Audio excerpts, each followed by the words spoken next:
Here's what I want to ask you. Go on, because I think you're one of the best broadcasters on television. Thank you, my friend. Cover a range of shows.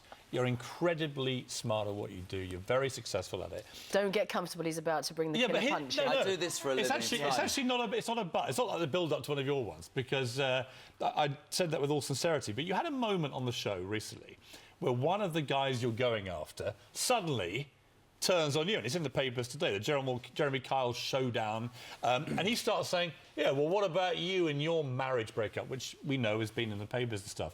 I don't want to grill you about that, but I do want to ask you about what it was like to have the tables turned on you and how you then responded. The show went out, so you didn't try and edit it or something. I mean, I've always said this. I think if you put yourself, and you both would know this, if you put yourself out there and you stick your head above a parapet and you have an opinion, you'd be pretty stupid to say that's never going to happen. I dignified it by listening to what he said and moving on, because my private life is my private life. And, you know, my kids are what sustains me and what it's all about. But I think you'd be really naive to think that that's never going to happen. And, of course, it's going to happen. You know this. You know it the whole time. If you say to somebody, I think this, I think that, I think the other, they go, well, what about you? And you have to look in the mirror. But, yeah, it was interesting. We move on. Was it painful, though? I mean, you know, I don't mean personally. Obviously, any breakup is painful. But was it difficult carrying on, doing, you know, because you are sort of the custodian of morality, sure. Well, and talking about... Custodian of morality, you know, and talking to people about adultery and marital strife and all the rest of it. Was there a time when that became quite difficult for you in the wake of what had happened? I don't think so, because I think that that's life, isn't it? And I would never set myself out to be the best parent or the greatest man. We all make mistakes. Nobody ever wrote a book saying this is how you live your life. I mean, I do it every day with the kids. I think, I did it last night. Should I have done this? Should I have done that? I think it just comes with the territory, Susanna. And I, you know, I've done this for 11 years. I mean, when you start in television, they say, oh, make sure you don't change, make sure you treat your friends exactly the same. Just keep your head down. You find out the people that you can trust, you find out the people that you can love. And I meant it the other day when I said it at the NTAs. What a great night that was.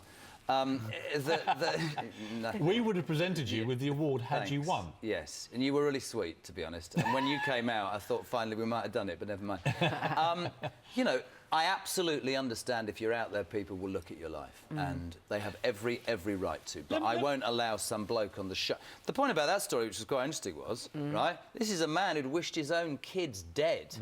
So take a moment, ladies and gentlemen. What an incredibly amazing woman we've just met on this sofa this morning. Yeah, what a brave, incredible. So some bloke asked me about my life. It's nothing compared to what that lady and her husband have gone through. I think. That's it. I agree. Let me ask you this, Jeremy, because of the show that you've done for so long, because of the reputation you have, can you go anywhere where somebody doesn't come up to you and go, oh, I've got this problem with my girlfriend, or whatever it may be, you know, and want you to, on the spot, in a cafe, in a supermarket, do they do that? Help them?